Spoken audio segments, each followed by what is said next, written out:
Praise the Lord. கர்த்தருடைய நாம் இந்த நாளிலும் மகிமைப்படுவதாக.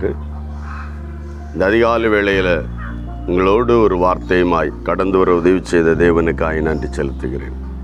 இந்த நாளிலும் சங்கீதங்களின் புஸ்தகம் 74ஆம் அதிகாரம் அதனுடைய 21வது வசனம். துன்பப்பட்டவன் வெட்கத்தோடு திரும்ப ஒட்டாதிரும், சிறுமையும் எளிமையுமானவன் தன் நாமத்தை உமது நாமத்தை துதிக்கும்படி செய். துன்பப்பட்டவன் வெட்கத்தோடு திரும்ப விடாதிரும், சிறுமையும் எளிமையுமானவன் உமது நாமத்தை துதிக்கும்படி செய். துன்பத்தோடு விடாதிரும். ஆமீன். சிறுமைப்படுகிற ஆமீன் ஜனம் துன்பப்படும் போது வெட்கப்படாதபடிக்கு துன்பம் கூட சகித்து கொள்வார்கள். அந்த வெட்கம் என்பது வேதனையை கொடுக்கும். ஆமீன். தலை நிமிர விடாதபடியே தடையை கொடுக்கும். இந்த காலை வேளையில் ஆமீன் துன்பம் ஆமீன் ஹல்லேலூயா நிமித்தம், வேதனை நிமித்தம் ஆமீன் வெட்கத்தோடு ஆமீன் எப்படி வெளியே தலை காட்டுவது என்ற ஒரு எண்ணத்தோடு நீ கடந்து போகலாம். ஆனால் ஆண்டவருடைய வார்த்தை ஆமீன் ஹல்லேலூயா அப்படி நீ வெட்கத்தோடு போவது தேவனுடைய விருப்பம் அல்ல. ஹல்லேலூயா.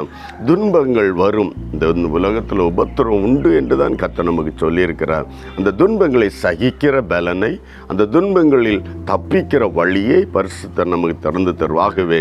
சோர்ந்து போனால் வெட்கத்துக்கு நேராய் நாம் நம்மையே வெட்கத்துக்கு நேராய் நடத்தி விடுவோம். ஆகவே இந்த காலை வேளையில் ஆண்டவர் இந்த வார்த்தையை சங்கீதக்காரரை கொண்டு சொல்லுகிறாருன்னா, நாம வெட்கத்தோடு நீ திரும்ப விடாதிரும் ஆண்டவரே. இந்த வார்த்தை ஆண்டவர்கிட்ட கேட்போம். அது இவ்வளவு நெருக்கத்தில் கடந்து போகிறேன், துன்பத்தில் கடந்து போகிறேன், வெட்கத்தோடு விடாதுங்கப்பா. ஹல்லேலூயா. கர்த்தர் உன்னை தலை நிமிர பண்ணுவார். உன்னுடைய நெருக்கத்தில் இருந்த ஒரு மாற்றத்தை கட்டளையிடுவார். ஹல்லேலூயா.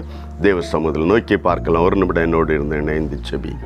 நல்ல தகப்பனே, வானத்துக்கும் பூமிக்கும் தெய்வமே, இயேசு கிறிஸ்துவின் நாமத்தில் என்னோடு இணைந்து யார் யார் ஆமீன் துன்பத்தின் நடுவில் கடந்து போய், வேதனையின் நடுவில் கடந்து போய் எப்படி தலை காட்டுவது, ஹல்லேலூயா, இவ்வளவு வசதியிலிருந்து எப்படி இப்படி கீழே இறங்கி வந்து விட்டோம், எப்படி ஆமீன் ஜனங்கள் மத்தியில் நடப்பது என்று சொல்லி தன்னை தானே சிறுமைப்படுத்தி கொண்டு ஆண்டவரே தன்னை தானே தாழ்வு மனப்பான்மையோடு யார் யார் இந்த நாட்களில் இந்த வார்த்தையை கேட்கிறார்கள் எல்லா இருதயங்களிலும் ஆமீன் ஆண்டவரே வெட்கத்தை எடுத்து போட்டு துன்பத்தை கடந்து வருகிற, மேற்கொள்ளுகிற, சகிக்கிற அந்த தெய்வ கிருபையை தானமாய் கொடுத்து பிள்ளைகளை ஆசீர்வதிக்கும்படி ஒப்பு கொடுத்து செபிக்கிற ஆண்டவரே, கிருபையுடைய பிள்ளைகளோடு வெட்கத்தோடு நீ விடாதிருப்பீராக. நீ வெட்கப்பட அனுமதிப்பதும் இல்லை ஆண்டவரே. ஆமென் ஆண்டவரே. இந்த தாழ்வு மனப்பான்மையுடைய பிள்ளைகளை வெட்கத்துக்கு நேராக நடத்தாதபடி விசுவாசத்தின் உறுதியோடு அந்த துன்பங்களை மேற்கொள்ளுகிற பலனை கிருபையாய் கட்டளையிட்டு ஆசீர்வதிக்கும்படி செபிக்கிறோம். கிருபை கூட இருப்பதாக இயேசுவின் நாமத்தில் பிதாவே, ஆமென். கர்த்தர் உங்களை தைரியப்படுத்துவார், வெட்கத்தோடு விடாதிருப்பார். God bless you. Praise the Lord.